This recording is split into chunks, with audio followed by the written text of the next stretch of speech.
Baik, kembali bersama kami dalam Selamat Pagi Malaysia dan kita akan mulakan perbincangan menjurus kepada membayangkan apa yang mungkin dibentangkan oleh Yang Maha Perdana Menteri dalam bajet 2023. Fokus kita akan diberikan kepada kesihatan dan pendidikan. Selalunya dua skop yang begitu besar dan dalam pembentangan bajet-bajet sebelum ini 2022, 2021 dan sebelumnya dua unsur ini akan mendapat peruntukan terbesar. Namun dalam belanjawan 2023 yang dibentangkan sebelum ini kita dapat lihat bahawa Kementerian Kewangan yang mendapat peruntukan yang terbesar.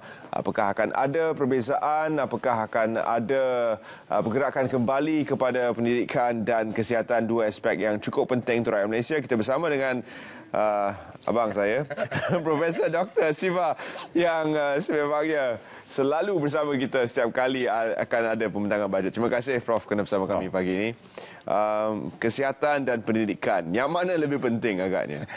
Saya rasa kedua-duanya saling melengkapi. Kita tidak boleh menolak bahawa kedua-duanya merupakan institusi yang penting dalam konteks perubahan dan juga persekitaran penstrukturan sosial negara. Dan bila kita cakap tentang belanjawan, sudah pasti kita mahu melihat kepada asas yang melahirkan masyarakat, yang melibatkan interaksi sosial, melibatkan organisasi, tata kelola dan sebagainya. Kemudian kita membawa kepada soal ketaksamaan yang wujud.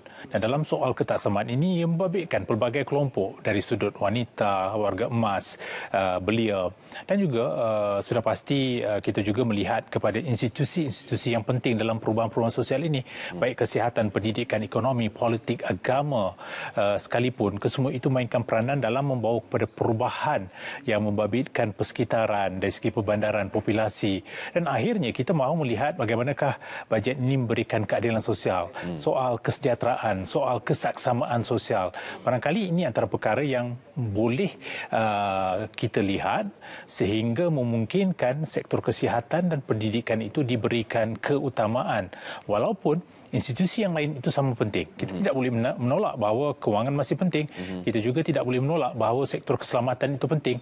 Tetapi dalam soal sekarang ini, sejauh manakah kita mahu memberikan keutamaan dalam sektor kesihatan apabila berada dalam era pasca pandemik misalnya, sudah pasti dari sudut saringan kesihatan, perkhidmatan kesihatan, dari segi guna tenaganya yang kebelakangan ini menimbulkan keresahan dari sudut kesihatan mental, dari segi kepuasan kerja. Sejauh manakah itu akan turut, akan diambil kira di dalam bajet ini? Dalam sektor pendidikan sudah pasti kita juga melihat kepada infrastruktur prasarana fasiliti sebagaimana ia penting dalam sektor kesihatan. Ia juga membabitkan soal penyelidikan, ia juga membabitkan soal dari sudut awal persekolahan, apakah akan diberikan bantuan kepada golongan bukan saja B40 tetapi juga M40. Itu juga dengan soal mungkin rancangan makanan tambahan, pembinaan sekolah baru di kawasan yang sesak. Apakah sekolah daif akan mendapat peruntukan yang lebih? Sejauh mana fasiliti yang daif di sektor kesihatan? Bermakna kita mahu melihat ianya bersifat komprehensif, menyeluruh, merangkumi kesemua kelompok. Apakah akan ada kupon rahmah kepada kelompok-kelompok yang memerlukan, termasuk mereka yang barangkali berada dalam pasca penagihan dadah sekiranya ianya penting dalam sektor kesihatan. Memangnya. Kita mulakan dengan memberi tumpuan kepada sektor kesihatan. Seringkali kita dengar bahawa kos operasi semakin meningkat. Jadi sememangnya peruntukan besar akan diberikan kepada status quo, sekadar memastikan bahawa hospital berjalan dengan lancar, ubat mencukupi dan juga pembayaran gaji untuk doktor berjalan dengan lancar. Namun dalam pada itu kita dapat lihat ada keresahan daripada pihak doktor baru-baru ini. Mereka yang sudah pun bergelar doktor dengan mendapat ijazah dan sarjana dan sebagainya, dan ingin mencari pekerjaan serta ingin mencurah bakti sebagai seorang pakar kesihatan. Namun mereka melihat ada isu-isu yang berbangkit dalam sektor kesihatan itu sendiri dalam menggaji para doktor. Adakah Prof beranggap bahawa dalam pembentangan bajet 2023 isu ini akan diberi tumpuan? Saya harap sangat isu ini diberikan keutamaan, kepentingan supaya ia memperlihatkan kesungguhan kerajaan dan juga Kementerian Kesihatan yang komited untuk menangani isu ini. Kerana baru-baru ini dalam satu kajian dilakukan hampir 70% menyatakan bahawa mereka sudah tidak mempunyai rasa puas hati untuk bekerja di sektor tersebut. Apakah ianya hanya membabitkan soal gaji? Apakah ia juga membabitkan waktu kerja? Ia juga melahirkan kebimbangan dalam melahirkan keseimbangan di antara soal hidup dan juga soal pekerjaan. Jadi bagaimanakah soal itu dapat ditangani? Dan saya percaya dari sudut sistem perkhidmatan kesihatan awam yang lebih baik, yang mempunyai kecenderungan untuk memastikan dalam kita memberikan perkhidmatan yang baik, kebajikan para doktor, para golongan yang terlibat dalam sektor kesihatan itu diambil kira, diberikan keutamaan. Kita tidak mahu melihat bahawa dalam mereka berusaha untuk melahirkan penyembuhan kepada golongan yang datang, mereka sendiri berada dalam satu kedudukan kemurungan, dalam berhadapan dengan kesihatan mental yang saya rasa itu boleh diatasi jika sekiranya ia melahirkan keadaan menang-menang untuk semua. Bermaksud dalam sektor kesihatan itu kepentingan harus diberikan kepada bukan saja pesakit, bukan saja kepada fasiliti yang mahu kita berikan, tapi stakeholder yang paling besar, doktor, jururawat dan juga staf-staf yang lain. Bagaimana kita harus memastikan nilai sejahtera itu membawa kepada soal keadilan kepada mereka, soal kesaksamaan, dan saya percaya kesemua itu juga menjurus kepada persoalan madani yang kita bawa dalam soal daya ciptanya, dari segi sejahtera, mampannya, keyakinan, rasa hormat, dan juga soal ihsan itu penting untuk kita naik muat di dalam sektor kesihatan supaya kita melihat imbuhan yang besar itu dapat memberikan manfaat kepada kesemua yang terbabit dalam sektor tersebut. Tidak dapat dinafikan bahawa Malaysia mempunyai sistem kesihatan yang antara yang terbaik di dunia dengan menawarkan perkhidmatan kesihatan pada kos yang sangat rendah. Dan kita juga ada pusat pemvaksinan di seluruh negara yang dibuka pada ketika kita menghadapi pandemik COVID-19, dan vaksin-vaksin ini terus berada dalam sistem kesihatan kita.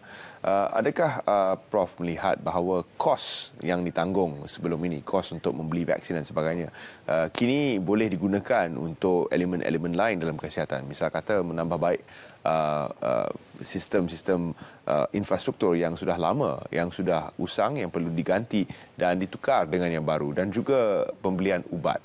Dikatakan kos ubat semakin tinggi.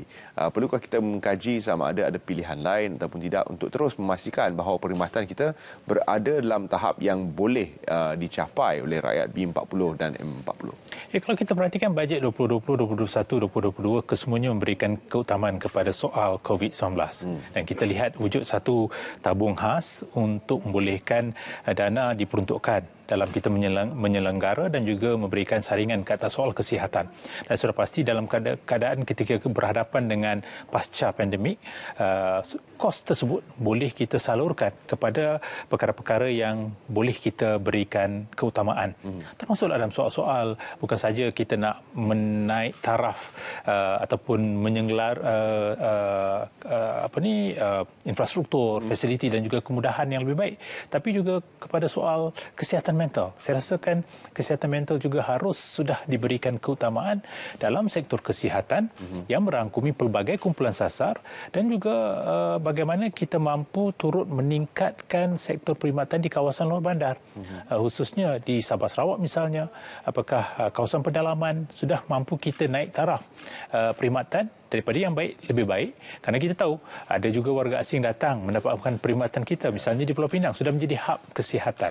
Dan jika mereka boleh melihat itu sudah boleh jadikan sebagai contoh, kenapa tidak kita berikan keutamaan kepada rakyat kita? Dan daripada bajet yang diberikan ini, apakah mampu untuk memberikan nilai tambah dari sudut bukan saja fasiliti yang boleh kita ubah, tapi dari segi perkhidmatan, supaya tidak lagi wujud soal terpaksa bekerja lebih masa tetapi dengan gaji yang sedikit, dan juga tahap kepuasan kerja itu harus kita utamakan. Dan saya percaya kesemua ini memerlukan keseimbangan dalam konteks barangkali dasar pelan tindakan yang lebih komprehensif, menyeluruh, merangkumi kesemua tanpa mengira batasan kenegerian, dan juga soal kelas masyarakat, dan bagaimana jika sebelum ini juga ada rancangan-rancangan tertentu yang diberikan, misalnya kalau kita perhatikan apa yang telah dibentangkan pada Oktober tahun lepas, ada juga mahu memberikan imbuhan kepada yang melahirkan anak pada tahun 2023. Apakah rancangan itu mahu diteruskan supaya ada makanan yang berkhasiat, ada perkhidmatan yang diberikan kepada anak-anak di peringkat awal lagi, supaya itu menampakkan kesungguhan kita mempertahankan populasi yang semakin besar. Dan seterusnya, ini adalah sesuatu yang dekat dengan hati saya berkaitan dengan unsur pencegahan, unsur-unsur memastikan kelestarian hidup kita sebagai rakyat Malaysia. Sudah pasti kita sudah ada pelbagai cara untuk memberi ubat dan rawatan. Namun pencegahan itu lebih penting dan mengamalkan gaya hidup sihat. Satu ketika dulu kita beri peruntukan untuk keahlian gym. Saya rasa diteruskan, namun kurang mendapat manfaat. Ramai yang kurang mendapat manfaat kerana tidak menyertai gym. Semua itu adalah penting kerana negara kita menghadapi epidemik obesiti yang agak serius jika dibandingkan dengan negara jiran, dan obesiti akan membawa kepada rantaian pelbagai masalah kesihatan yang juga merupakan komorbiditi kepada COVID-19.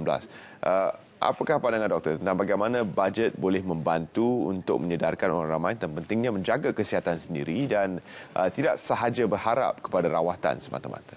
Ya, pencegahan itu penting. Dari langkah awal yang diambil memungkinkan kita berhadapan dengan gaya hidup yang sihat.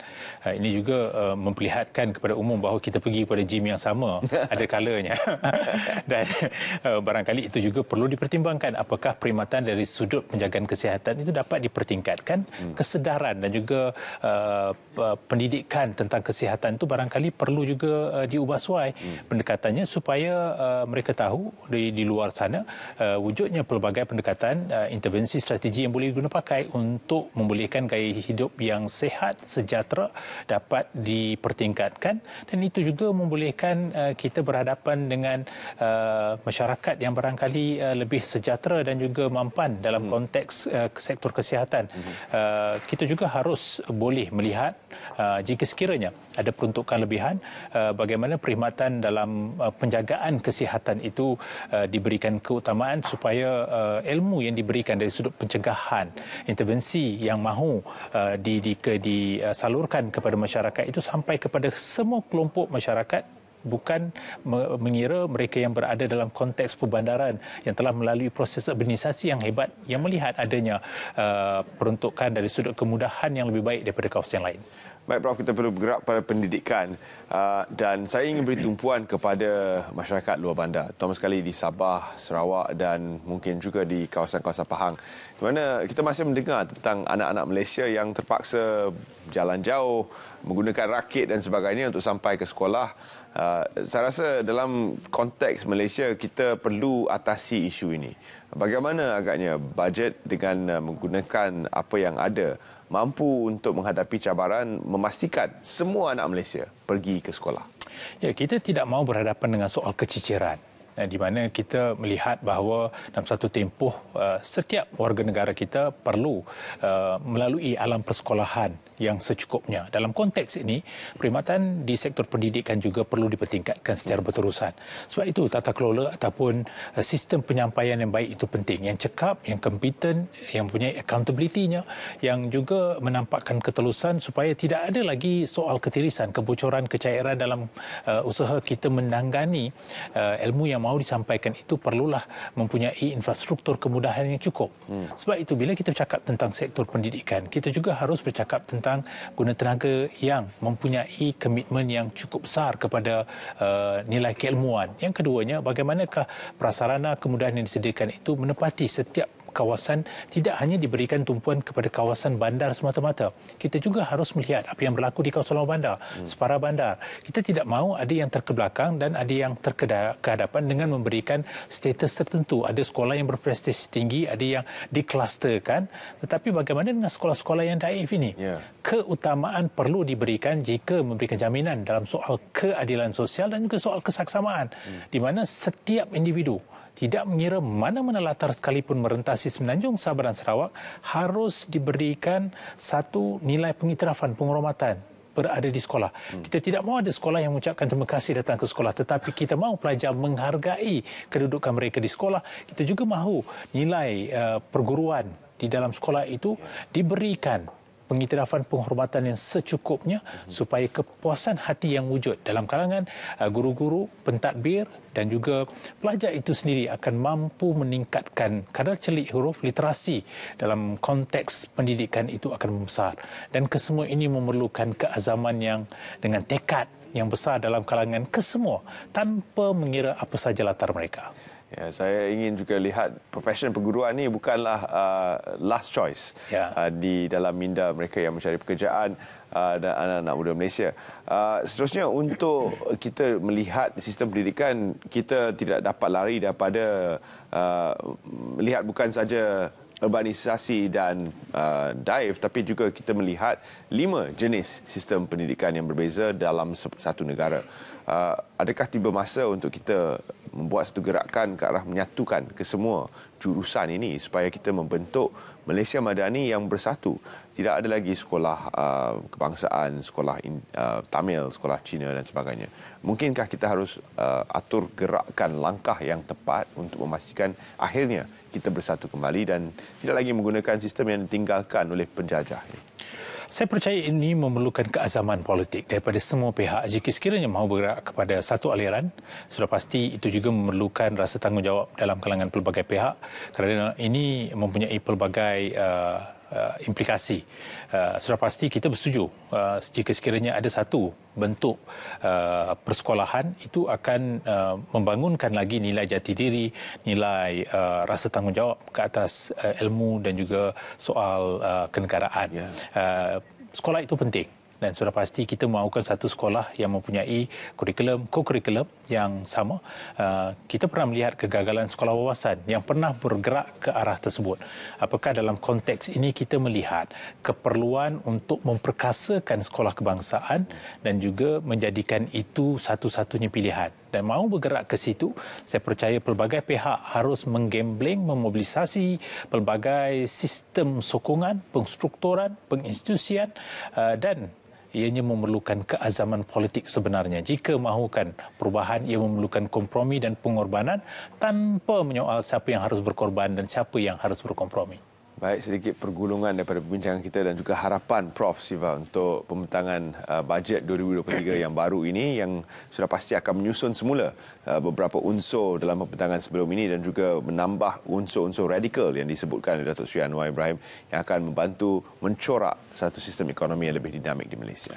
Dalam berhadapan suasana yang terkini, sudah pasti kita bercakap tentang pendigitalan, kita bercakap tentang security makanan, kita bercakap tentang perusahaan industri kecil sederhana dan juga kita bercakap tentang integriti. Sudah pasti kesemua itu akan membawa satu keterangkuman yang penting dan saya percaya bajet kali ini barangkali akan committed untuk mempertahankan soal kesejahteraan dalam merancangkan perniagaan dan juga ekonomi. Sudah pastilah kita mahu memastikan ia memelihara nilai kegembiraan, kesejahteraan, kedamaian agar negara ini terus aman, selamat dan juga masyarakatnya selesa dan sihat.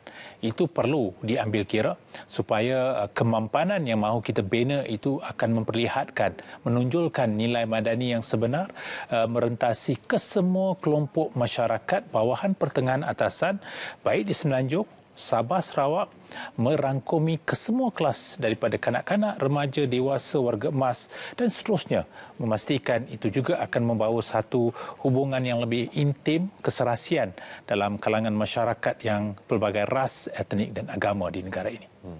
Terima kasih Prof. Siva kerana bersama kami dalam perbincangan kita untuk mengintai apakah yang bakal dibentangkan oleh Datuk Seri Anwar Ibrahim. Sudah pasti setiap kali kami berdua muncul di kaca TV anda yang akan memberikan satu pengalaman tontonan yang menarik. Kita berehat. Kilau dia. Kasih kilau sikit. Kita berehat.